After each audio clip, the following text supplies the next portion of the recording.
Hello students, आप सबका फिर से स्वागत है सिंबल इंग्लिश क्लासेस के ऑनलाइन ट्यूटोरियल में। आज की जो कविता है जो कि क्लास 11 की दूसरी कविता है और उसी के बारे में आज हम लोग चर्चा करेंगे। और देखिए, और इसके जो लेखक हैं, मतलब एक तरह से इसके जो कवि हैं वो कोई और नहीं, विलियम शेक्सपियर हैं, जो कि बहुत ही प्रसिद्ध व्यक्ति हैं।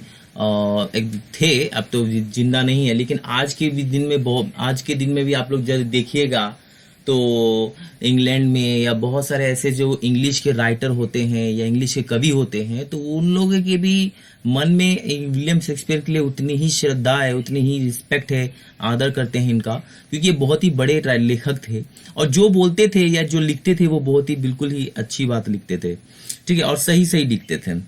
चलिए आते हैं, सबसे पहले विलियम शेक्सपियर के बारे में कुछ जान लेते हैं, इनके जो जन्म कथा या फिर इसका सारांश जान लेते हैं, जो कि इनके जीवन में क्या क्या घटना घटी है या नहीं घटी है। चलिए आइए, तो सबसे पहले जो पॉइंट आप लोग के सामने लिखी हुई है वो लिखी हुई, William Shakespeare was born Stratford upon Avon. देखिए, एवॉन एक तरह का आप लोग ने कभी नाम भी सुना होगा।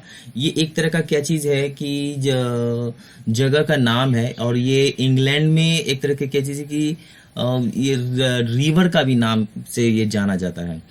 और देखिए आगे लिखी हुई है, वारविकशायर इंग्लैंड, है ना, इन 26 अप्रैल 1564। मतलब इनका जो जन्म हुआ था, ये जो प्लेस है आप लोग के देख सकते हैं, एक तरह का मोहल्ला टाइप का बोल सकते हैं या गांव टाइप का बोल सकते हैं आप लोग, लेकिन अब ये बहुत ही अच्छा प्लेस बन चुका है, बिकॉज बहुत बड़े महान महान कवि यहाँ से निकले हैं।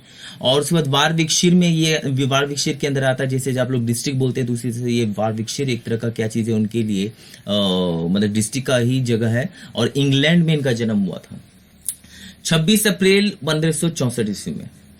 देखिए आगे इसके बाद दूसरी बिंदु यहाँ पे लिखी हुई है, he was an English poet. मतलब ये एक इंग्लिश के कवि हैं, प्ले राइटर हैं। प्ले राइट मतलब क्या हुआ, एक तरह से नाटक लिखने वाले व्यक्ति हैं, या फिर आप उसको ड्रामेटिस्ट भी कर सकते हैं, एंड एक्टर, और एक तरह का क्या चीज है, ये एक कलाकार भी रह चुके हैं। वाइडली रिगार्डेड एज, देखिए आप आगे पॉइंट लिखा हुआ है, widely regarded as the greatest writer in the English language. मतलब क्या हुआ कि बहुत ही ज्यादा रूप से इंग्लिश लैंग्वेज के महान लेखक कहा जाता था इनको, जो कि मैंने आपको कुछ देर पहले भी कहा भी कि बहुत सारे कवि और बहुत सारे लेखक इनका बहुत ही रिस्पेक्ट करते थे, रीजन बहुत ही बड़े व्यक्ति थे।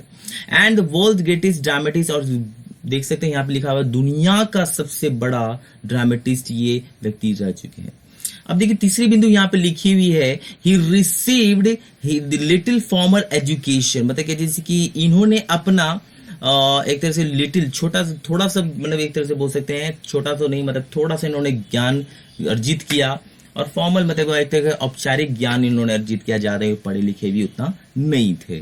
तो यही यहाँ पे इसका लाइन का मतलब हुआ, he received little formal education. मतलब ये हुआ कि इन्होंने थोड़ी मोड़ी ज्ञान, मतलब एक तरह से थोड़ी मोड़ी शिक्षा ग्रहण की, और ज्यादा ये बहुत ही ज्यादा पढ़ नहीं पाए।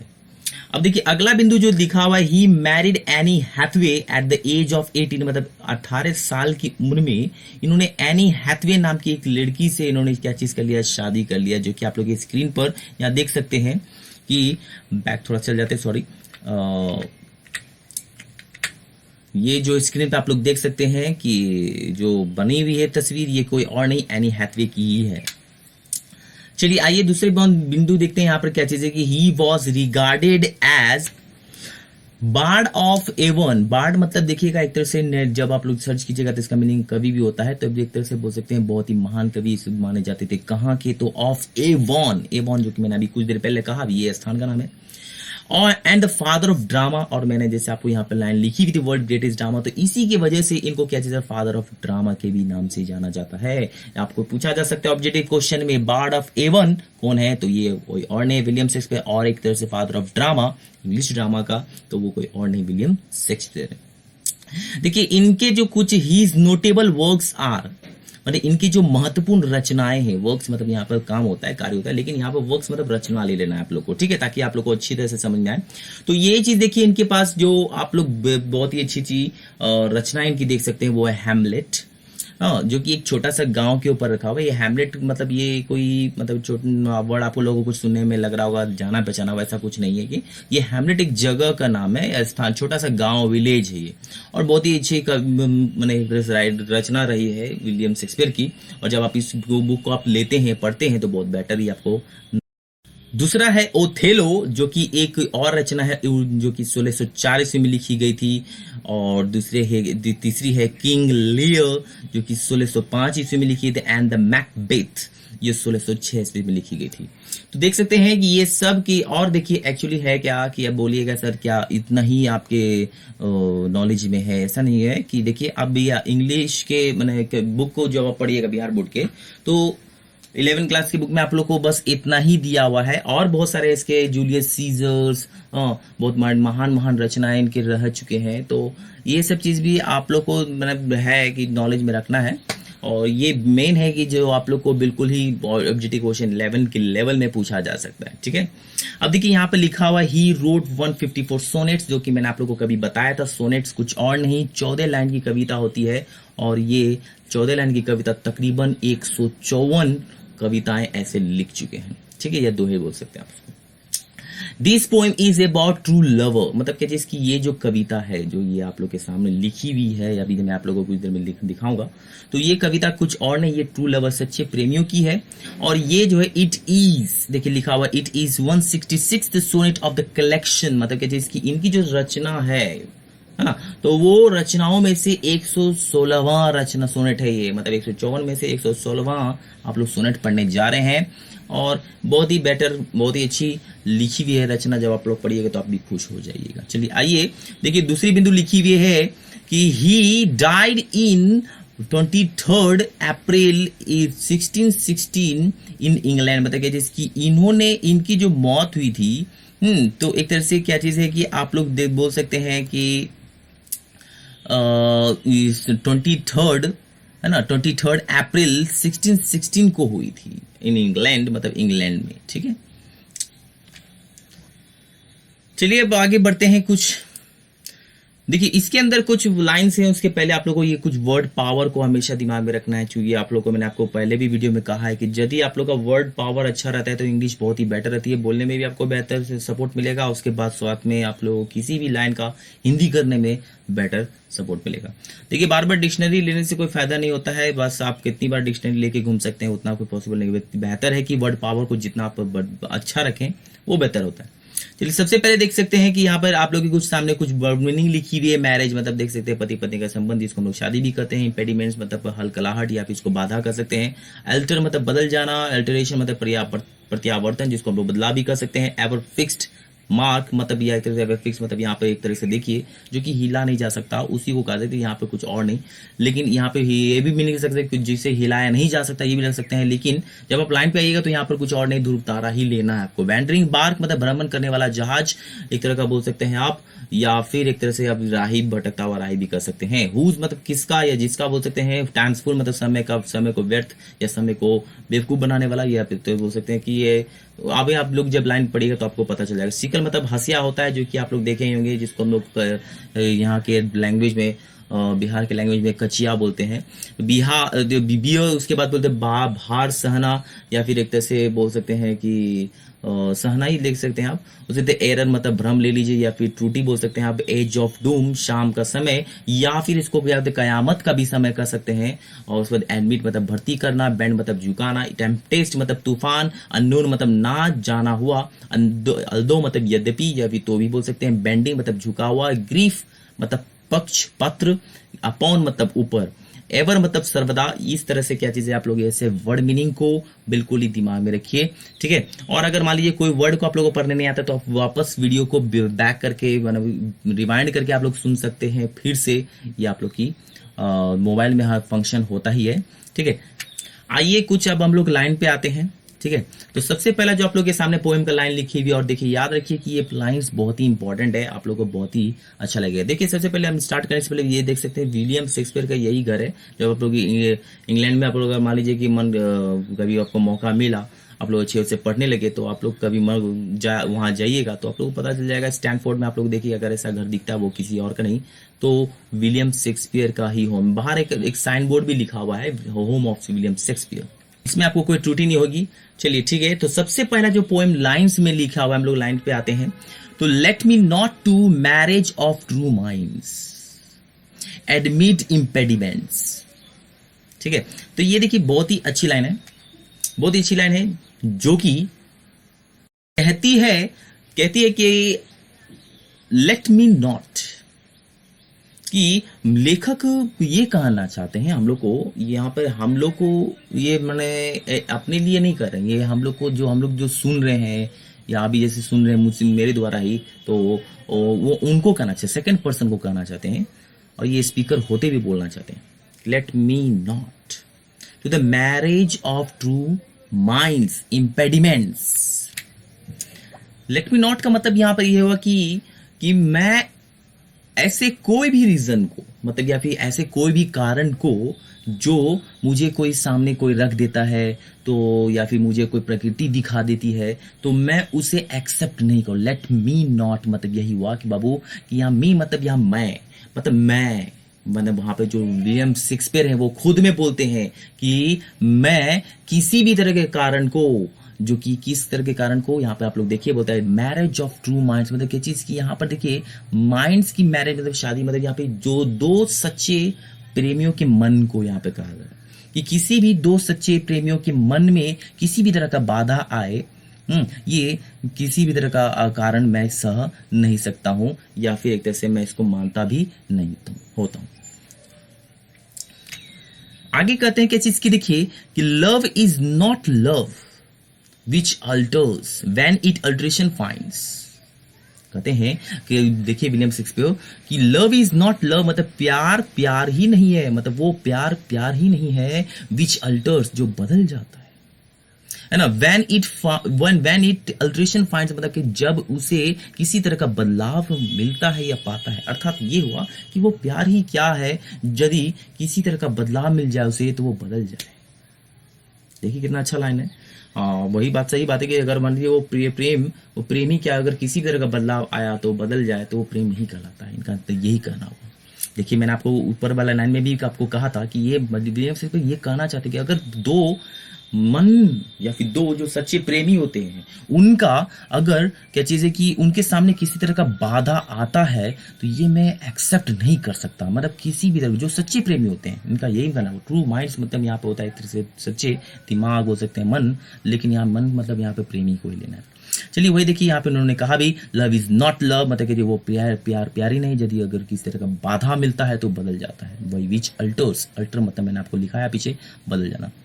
अब देखिए और या बेंड्स झुक जाता है या फिर हट जाता है with the remover to remove मतलब क्या, अगर सामने वाले रिमूवर मतलब क्या मान लीजिए कि दो प्रेमी है और किसी प्रेमी ने, दोनों में से किसी एक प्रेमी ने रिमूव मतलब अपने आप को हटा लिया हो और दूसरे व्यक्ति ने भी अगर अपने आप को हटा लिया तो वो प्यार प्यार नहीं था, नहीं है, था भी नहीं और नहीं है और ना होगा।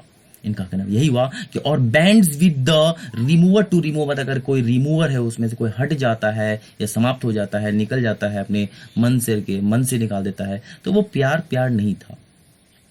चलिए आगे लाइन पे आते हैं तो देखिए कहता है ओ नो, अरे नहीं, फिर से बोलते हैं। देखिए हम लोग को फिर से समझाना चाहते हैं, अरे नहीं, oh no it is an ever fixed mark मतलब ये चीज की एक तरह का, देखो मैंने आप लोगों को बोला भी था एवर फिक्स मतलब यहाँ पर लेना है एक तरह से बिना हिलाने वाला जो कि हिल नहीं सकता है, तो वो कुछ और नहीं, वो है हमारे सामने देख सकते हैं, मैंने स्क्रीन पे आप लोग के सामने दे दिया है। यही देखिए ध्रुव तारा, जब आप लोग किसी भी तरह का कोई भी बादल क्यों ना आ जाए उतना ज्यादा तो बहुत ज्यादा घना बादल आते तो हम लोग को दिखाई नहीं देता, लेकिन सामान्य बादल पे भी रहने पर क्या चीज है कि ध्रुव तारा हम लोग को दिखाई दे देता है। तो यही है कहना चाहते, अरे नहीं, it is an ever fixed mark मतलब क्या चीज की ये जो प्रेम है वो कुछ और नहीं, वो एक तरह का क्या है कि बिना हिला देने वाला मार्क है, मतलब ये एक तरह का ध्रुव तारा है। That looks on tempest जो कि मैंने आप लोगों को लिखाया था तूफान, मतलब कि तूफान चाहे क्यों ना आ जाए वो ध्रुव तारा आप लोगों को अपनी प्रकाश दिखाते ही रहता है, अर्थात वो ध्रुव तारा आपको उतने तूफान में भी दिखाई दे देगा। एंड इज नेवर शेकन और उसे कोई नहीं हिला सकता, एंड और इज है नेवर मतलब कभी नहीं, शेकन मतलब हिलाया जा सकता, मतलब क्या चीज और उसे किसे तो ध्रुव तारा को, मतलब ये प्रेम कुछ और नहीं एक तरह का ध्रुव तारा है जो कि तूफान में भी, बहुत ज्यादा तूफान में भी दिखता है, लुक मतलब दिखता है, एंड इज नेवर शेकन उसे कभी नहीं हिलाया जा सकता है। देखिए आगे लाइन लिखी हुई है, it is the star to every wandering bark मतलब ये हुआ कि इट इज द स्टार, यह एक तारा है, माने वो तारा है द स्टार देखिए बच्चों, यहाँ पर जो इट इज द स्टार दिया, ए स्टार भी दे सकता था, लेकिन देखिए यहाँ पर ये कोई और खास तारा है, इसलिए यहाँ पर द लगा हुआ है। जब भी देखिए किसी भी कोई संज्ञा, जैसे हम लोग बोलते हैं ना, नाउन के पहले अगर ए लगा रहता है तो मान ली वो अननोन है, वो अज्ञात है, लेकिन जब द लग जाता है मतलब वो ज्ञात है, जिसे आप जानते हैं, हर आप क्या पूरी दुनिया जानती है, उसी के लिए उसमें क्या चीज उसके पहले द लगता है। तो यहाँ पर जो लिखा हुआ है इट इज द स्टार, मतलब क्या चीज, यह एक तरह का खास तारा है। कौन? तो ये ध्रुव तारा या प्रेम के बारे में कहा जाता है। टू एवरी वेंडरिंग बार, मतलब हर वो भटकते हुए राही या हर वो भटकता हुआ जहाज जो कि भटक जाता है। Whose words unknown, मतलब क्या हुआ, जिसका, है ना, यहाँ पर किसका लिखा था मैंने मीनिंग, जो आप लोग जिसका ले लीजिए, तो जिसका आगे देखिए क्वेश्चन मार्क जब रहेगा तब इसके मतलब यहाँ पर किसका ही लेना है। तो यहाँ पर जब क्वेश्चन मार्क नहीं है तो इसका मीनिंग चेंज हो जाएगा, मतलब यहाँ पर ये बदल जाएगा जिसका में। Whose worth, जिसकी कीमत, अननोन अज्ञात है। किसकी कीमत? तो प्रेम की कीमत अज्ञात है, मतलब ध्रुव तारा की कीमत अज्ञात है। Although his high be taken, मतलब कहती तो भी, लेकिन इसकी जो यहाँ पर लिखा है, आप देखिए विलियम शेक्सपियर ये कहना चाहते हैं इस लाइन से कि although his height be taken, लेकिन तो भी कुछ लोग ऐसे होते हैं क्या चीज की, इसकी हाइट को, मतलब इसकी ऊंचाई को नापना चाहते हैं। आप लोगों ने देखा होगा प्रेम में है ना, बहुत तरह की परीक्षाओं का सामना करना पड़ता है, तो इसीलिए यहाँ पे ये लाइन इन्होंने लिखा है उन लोगों के लिए भी जो कि प्रेम का क्या चीज है, परीक्षा लेते हैं, बेमतलब का, बेफिजूल का परीक्षा लेते हैं। हाँ, तो वही चीज यहाँ पे लिखा हुआ है कि हीज हाइट बी टेकन, मतलब इसकी क्या चीज ऊंचाई नापी जा सकती है। चलिए देख सकते हैं यहाँ पर ये भटकता हुआ राही है, देख सकते हैं, और लेकिन अगर ये प्रेम में पड़ा हुआ है तो इसको जरूर कहीं ना कहीं क्या चीज रास्ता मिल जाएगा। चलिए आइए, but loves not times fool, मतलब क्या हुआ, लव्स एक तरह का क्या समय, वैसा समय नहीं है जो कि फूल हो जाए या भी बेवकूफ बन जाए, या इस तरह, मतलब लव एक तरह का क्या चीज है कि समय को व्यर्थ करने वाला या समय व्यर्थ करने वाला चीज नहीं है। होते हैं कुछ लोग बोलते हैं कि जैसे कि लव बेकार चीज है, ये सब वो नहीं, ऐसा कुछ नहीं है। अगर इतने बड़े बड़े महान कवि ने अगर यदि कहा है तो इसका मत तो कुछ ना कुछ तो होता ही होगा। तो फिर इसके बाद आगे जरा देखिए लाइंस जो लिखी हुई है वो कुछ और नहीं, बहुत अच्छी लाइन लिखी हुई है। Through rosy lips and cheeks with in his bending sickle's compass का, मतलब यहाँ पर ये कहना चाहते हैं कवि कि लव जो होता है, प्रेम जो होता है, वो रोजी लिप्स एंड चिक्स से प्रभावित नहीं होता है। मतलब वो लव एक ऐसा तरह का होता है कि जो रोजी लिप से ही, माने गुलाबी जैसे होठ या फिर एक तरह से चीक जो होते हैं, उस टाइप के चीजों से वो प्रभावित नहीं होता है। और यहाँ तक कि देखिए कि with in his bending sickle compass, मतलब अगर किसी भी तरह का मोड़ क्यों ना आ जाए, ये अपने आप को बदल नहीं सकता। अब देखिए यहाँ पे कितना अच्छा लाइन लिखा हुआ, इजी लाइन है आप लोग के लिए भी। लव अल्टर्स नॉट, मतलब यहाँ पे लव बदलता नहीं है। With in his brief hour, मतलब कुछ ही घंटों में या फिर कुछ हफ्तों में बदल नहीं जाता है। मतलब वो प्रेम ही नहीं है वैसा जो कि अगर मान ली घंटों और हफ्तों में बदल जाए तो प्रेम नहीं कहलाता है। बट बियर इट आउट, मतलब कि वो सहता है, इवन टू द एज, है ना, एज ऑफ डूम, मतलब क्या हुआ कि यहाँ पर एक कयामत के भी रात में या फिर कयामत के भी शाम में क्या चीज है कि एक तरह, या फिर एक तरह से आप इसको बोल सकते हैं, देखिए डूम्स डे होता है, इंग्लैंड में डूम्स डे होता है, वो कयामत की रात ही कहलाती है। तो कयामत की रात क्यों ना आ जाए, वैसे ऐसे पल क्यों ना आ जाए, उसमें भी वो अपने आप को बरकरार रखता है, मतलब टिका रहता है। बियर्स इट आउट, मतलब यहाँ पे सहता है, मतलब कि वो अपने आप को टिके रहता है, सहते जाता है, लेकिन ये अपने आप को हटाता नहीं है। मतलब जो सच्चे प्रेमी होते हैं वो एज डूम भी आ जाए, कयामत की रात क्यों ना आ जाए, उसमें भी वो बियर इट आउट, मतलब कहती है वो बिल्कुल ही टिके रहते हैं और अपने आप को हमेशा बनाए रखते हैं।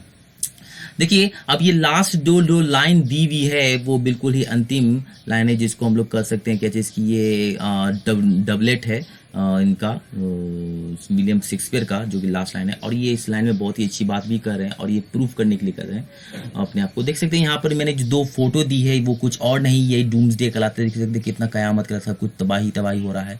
तो ऐसे भी समय पर लव बदलता नहीं है और इसे ही सिकल कहा जा सकता है। देखिए आप लोग स्क्रीन पे लिखा हुआ है या फिर आप लोग स्क्रीन बना हुआ है। चलिए आइए देखिए लाइन पे क्या चीज दी हुई है। अगला लिखा हुआ है if this be error, other, हम देखिए यहाँ पर लिखा हुआ है अगर, कि इफ दिस बी एरर, कवि कहते हैं अगर यह गलत कहलाता है, जो मतलब यहाँ पे गलत क्या कहलाता है, मतलब यहाँ पर जो बात इन्होंने कही, तो वो कोई ऐसा व्यक्ति है जो इनके बातों को गलत कर सकता है। वही चीज यहाँ पे अपॉन मी प्रूव, और वो मुझे साबित कर दे कि गलत मैं हूं, आई नेवर राइट, वो कहते हैं अपने आप में ये पूरे दावे के साथ, कि वो कहते हैं कि चीज मैं कभी नहीं लिखूंगा, नॉर मैन एवर लव, मतलब और ना ही किसी व्यक्ति ने आज तक प्रेम किया होगा, nor no man ever love, मतलब क्या चीज कि अगर कोई व्यक्ति है तो ये दो लाइन में यही कहते हैं कि वो मुझे गलत साबित कर दे, मतलब क्या चीज, जितना बात इन्होंने कहा वो गलत साबित कर दे, वही प्रूफ करने की बात कर रहे हैं। आई विल नेवर ट्राई, मतलब कि वो कभी नहीं लिखेंगे, और ना ही, और उनके बाद ये भी कहते हैं कि जिसकी अगर वो गलत साबित कर दे, मतलब ये है कि किसी वैसा व्यक्ति कभी किसी उस व्यक्ति ने कभी लव किया ही नहीं होगा, प्रेम का शब्द उसको समझ में आया ही नहीं होगा। चलिए इसी के साथ ये वीडियो समाप्त होता है। आशा करता हूं कि ये वीडियो आप लोगों को बहुत अच्छा लगा होगा, प्रभावी होगा, आप लोग को समझ में भी आ गया होगा। अगर आप लोग को फिर से मैं कह रहा हूं कि समझ में नहीं आया तो फिर आप लोग फिर से रिवाइंड करके एक बार सुन सकते हैं, और लाइन बाय लाइन देखिए मैंने आप लोग को कर्सर पे दिया भी है। हाँ, हर तरह के फोटोज के साथ मैंने आप लोग को समझाया है, जो कि पहला देख पेज है यहाँ पर पेज में ये वर्ड पावर हो गई है ना। सबसे पहले आप लोग मैंने विलियम शेक्सपियर के बारे में बताया, दूसरी बिंदु यहाँ वर्ड पावर जो मैंने आप लोग को दी, दूसरी बिंदु आप लोग के पोएम के लाइंस मैंने दी आप लोग को एक एक करके, यहाँ पे फोटो के द्वारा बाधा है, देख सकते हैं यहाँ पे चल रहा है, ये ऑब्स्टेकल मतलब ये होता है बाधा ही होता है, ये व्यक्ति को देखने दो मैंने कूदने में समस्या हो रही है, तो इस तरह का प्रेम में परेशानी आती ही आती है। अब दूसरी बिंदु यहाँ मैंने आप लोगों को दिखाया है ध्रुव तारा का इमेज है, इसी तरह का जो मैंने आपको इमेज के साथ लेकर, आशा करता हूँ कि आप लोग सब लोग समझ गए होंगे, और अगर समझ लिए हैं तो वेरी गुड, इस वीडियो को और शेयर कीजिए, जितना शेयर कीजिएगा मैं आप लोग के साथ जुड़ा रहूंगा हमेशा हमेशा के लिए, ये मेरा वादा है। चलिए हम लोग दूसरे वीडियो के साथ अगली बार पहुंचेंगे, ठीक है, धन्यवाद।